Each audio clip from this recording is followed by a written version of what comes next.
नमस्कार बच्चों, मेरे चैनल जगतिताय में आपका बहुत बहुत स्वागत है। आज हम पढ़ेंगे आपकी पाठ्य पुस्तक ऋचा का तृतीय पाठ स्वावलंबनम। आज पहले हम इसके शब्दार्थ कर लेते हैं। समृद्ध है, धनी, रिच, चत्वारिंशत्, 40, 40, अष्टादश, 18, 18, प्रकोष्ठेषु, कमरों में, इन द रूम, 50, 50, गवाक्षः, खिड़कियाँ, विंडोज,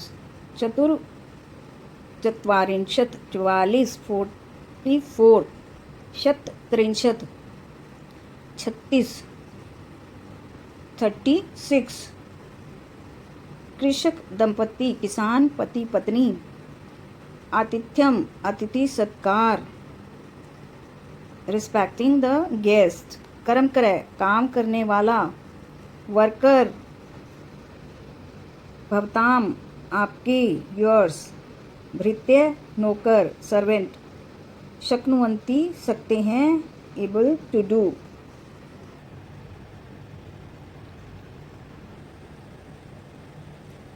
सार्धद्वादशवादनम, 12:30 बजे, 12:30, सांप्रतम, अभी, 9। तो बच्चों, मैंने आपकी इस पाठ्य पुस्तक रुचिरा के ऊपर एक हेल्प बुक भी बनाई है, तो वो उसका लिंक मैं आपको इसमें दे दूंगी। आप नीचे डिस्क्रिप्शन बॉक्स में जाकर वहाँ से आप सारा अभ्यास कार्य भी कर सकते हैं।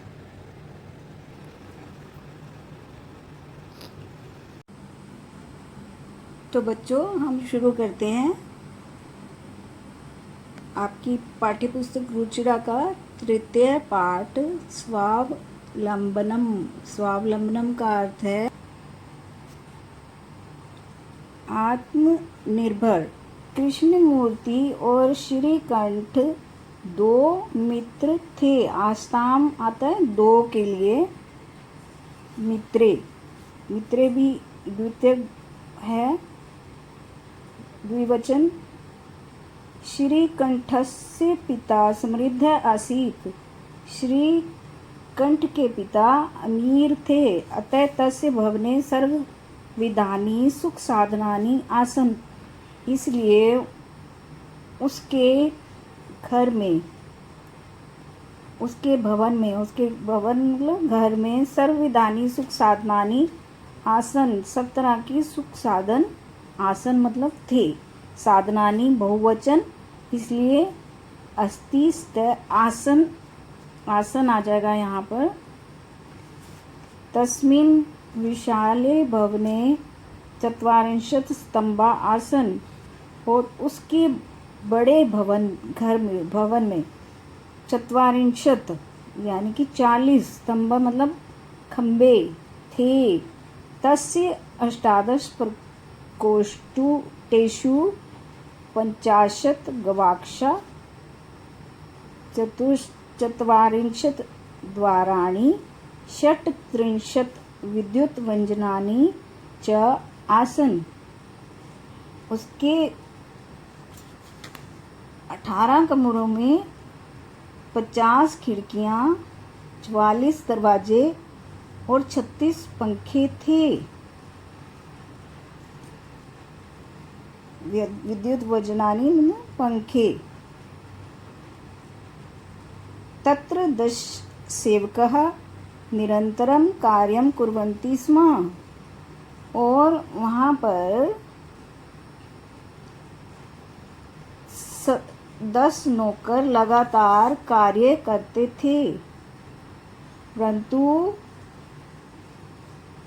परम कृष्णमूर्ते माता पिता च निर्धनो कृषक दंपति। लेकिन कृष्णमूर्ति के माता पिता जो थे वो गरीब थे, निर्धन, निर्धनौ द्वितीय विभक्ति है, निर्धनौ कृषक दंपति, कृषक दंपति थे। तस्य गृहम् आडंबर विहीनम साधारणच आसीत्, और उनका जो घर था दिखावे के बिना और साधारण था। आडंबर विहीन, दिखावे के बिना।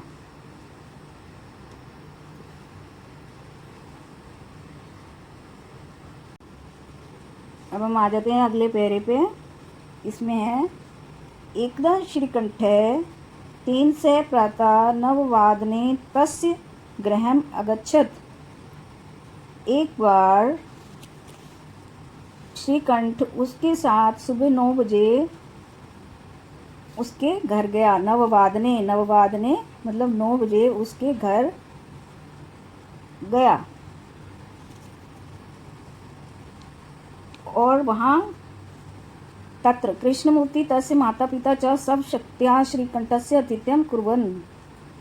तब कृष्णमूर्ति के माता पिता ने अपनी शक्ति अनुसार, यानी कि अपनी शक्ति से, जितनी उनकी शक्ति थी, जितनी उनकी समर्थ थी, उसके हिसाब से श्रीकंठ की आतिथ्य किया, उसका स्वागत किया। आतिथ्य मतलब सत्कार, सादर सत्कार किया। एतत् दृष्ट्वा श्रीकंठः कथयत्, ये सुनकर, ये देखकर, एतत् दृष्ट्वा श्रीकंठ ने कहा, मित्र अहम भवताम सत्कारेण संतुष्टो अस्मि। मैं आप लोगों के सत्कार से संतुष्ट हूँ। केवलम इदमेव मम दुखम यत् तव गृहम एको अपि भृत्या नास्ति। लेकिन मुझे सिर्फ यही, इदमेव मतलब यही दुख है, यत् मतलब कि तुम्हारे घर में, तव गृह एको अपि एक भी, भृत्या नौकर नहीं है, एक भी नौकर नहीं है। मम सत्काराय भवन्ताम बहु कष्टम जातम। मेरे सत्कार में आप लोगों को बहुत कष्ट हुआ। मम गृहे तु बहवः कर्मकारा सन्ति। मेरे घर में तो बहुत सारे काम करने वाले हैं। तदा कृष्णमूर्ति अवदत्, मित्र मम अपि अष्टो कर्मकरा सन्ति। मेरे भी 8 काम करने वाले हैं। ते च 2 पादो 2 हस्तो 2 नेत्रे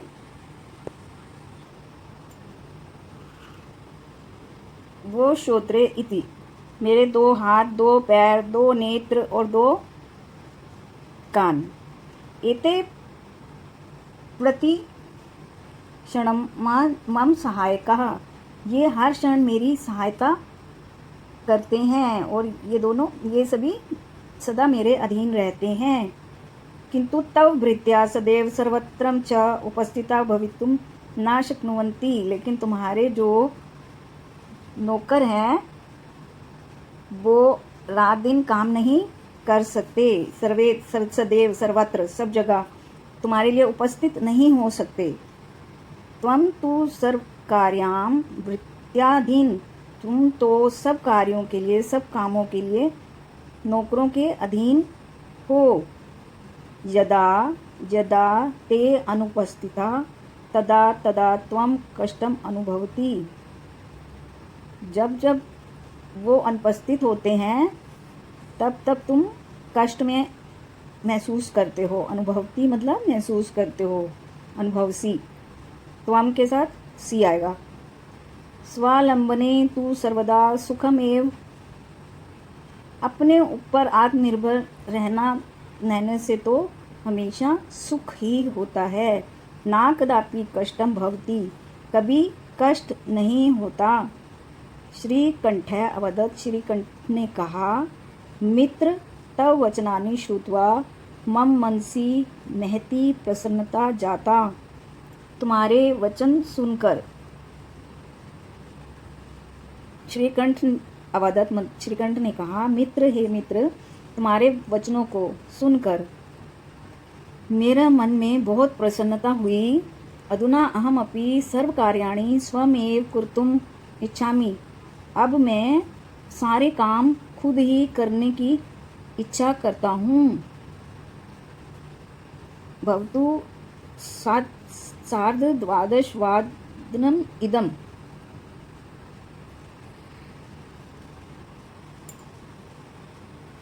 अच्छा, 12:30 बज गए हैं।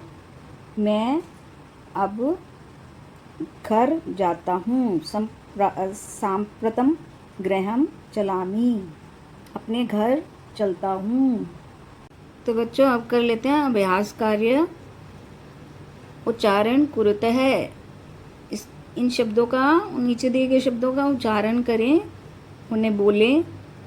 विंशति, त्रिंशत्, चत्वारिंशत्, द्विविंशति, चतुर्विंशति, पंचविंशति, अष्टाविंशति, नवविंशति।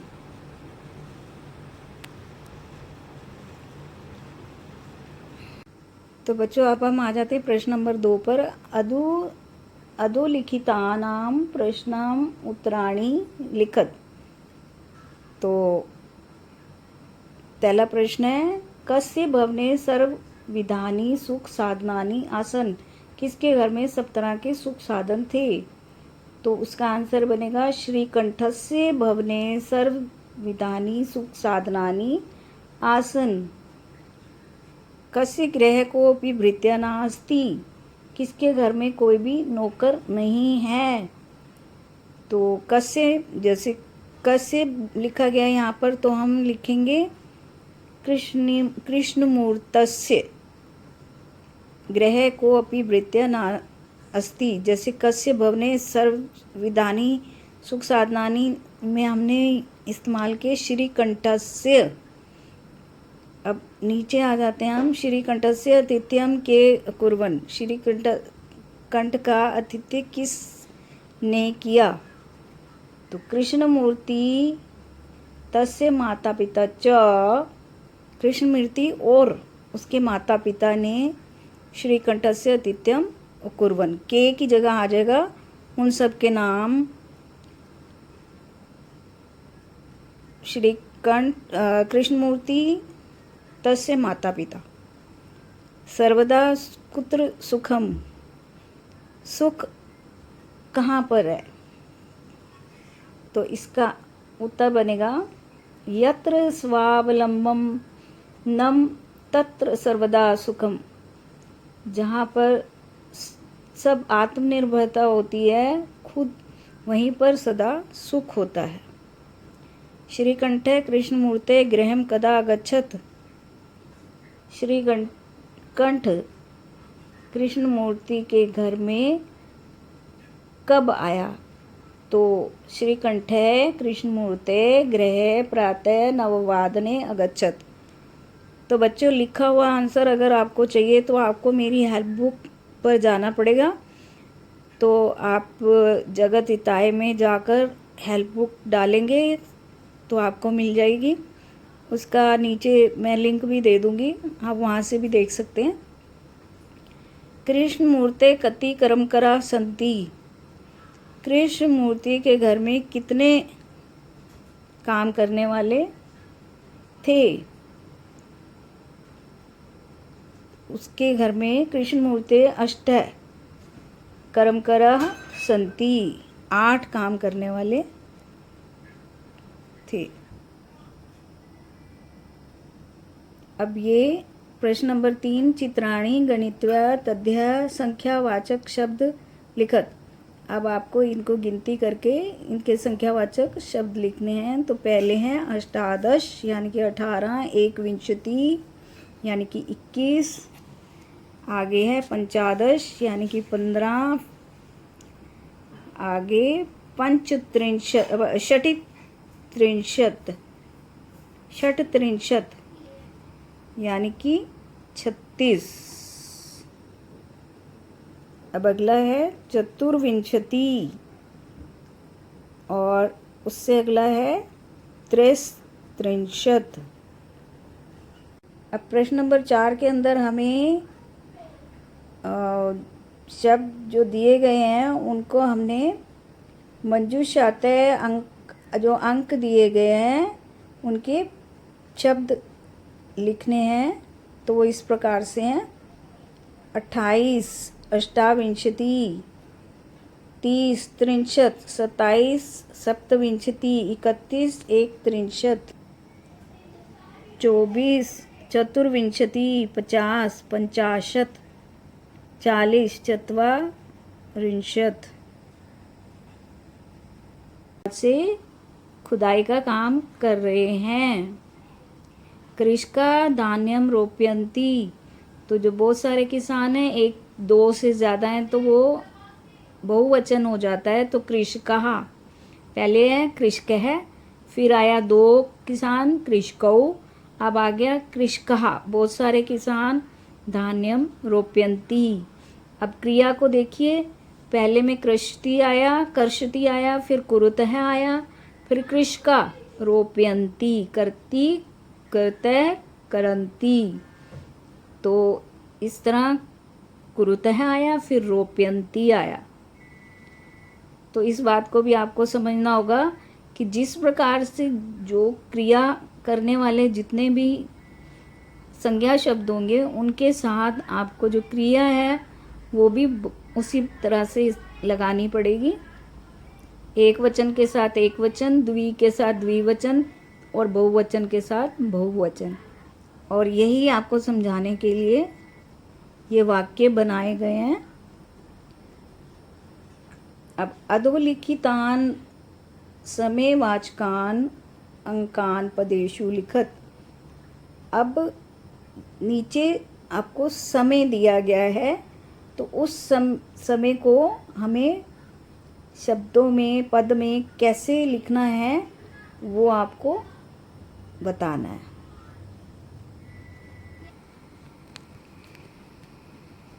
तो आप देखिए, इसमें 10:30 को, यानी कि जहाँ 10:30 आ गया है, उसको सार्ध शब्द पहले यूज हुआ है।